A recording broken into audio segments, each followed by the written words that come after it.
You'd think a brand new flagship like the Pixel 10 Pro with a fresh chipset built on TSMC's 3nm process would finally give Google the performance edge it's been chasing for years. But here's the twist. Even though it's a new phone in 2025, its GPU performance is already trailing behind not just the iPhone 16 Pro and Galaxy S25, but in some cases, even the older Pixel 9 Pro. And that, surprisingly, isn't the only reason some iPhone users, myself included, aren't considering switching. So let's break this down. The Pixel 10 Pro isn't a bad phone by any means. It's sleek, it's packed with Google's latest AI features, and on paper, its Tensor G5 chip looked like it was going to be a real competitor. Google claimed a 34% faster CPU compared to last year, and benchmark tests confirm that the CPU side of things is much improved. But the GPU? That's where the story changes. In GPU tests, the Pixel 10 Pro comes in below the Galaxy S25 and iPhone 16 Pro, which you'd expect.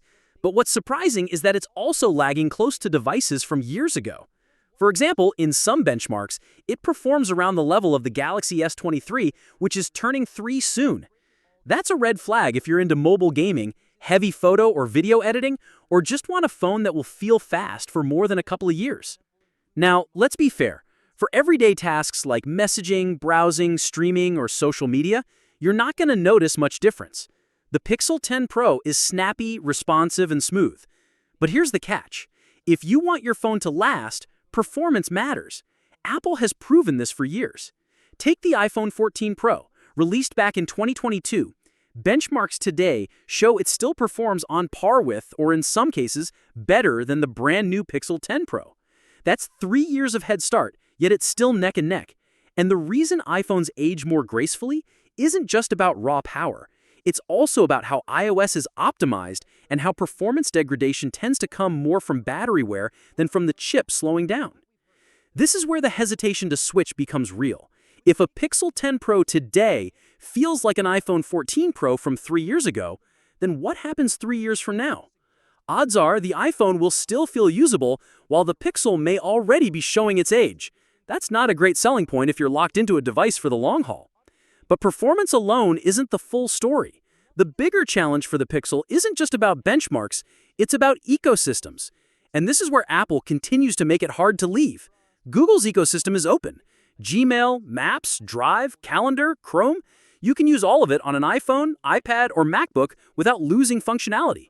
In fact, I already use most of Google's services daily on Apple devices without a problem. The only thing I miss is Gemini, but even then, alternatives like ChatGPT fill that gap. On the flip side, Apple's ecosystem is built to keep you inside the walls. Features like continuity, handoff, universal control, AirDrop, and universal clipboard, they're not just convenient, they're seamless. And while Android alternatives exist, they don't work nearly as smoothly. If you're someone who uses an iPhone alongside a MacBook or iPad, switching to a Pixel means giving up those small but impactful conveniences. And that's the part that stings.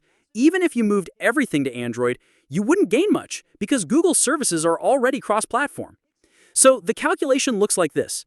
If you're already in the Apple ecosystem, switching to Pixel means sacrificing features you actively use every day while gaining very little in return.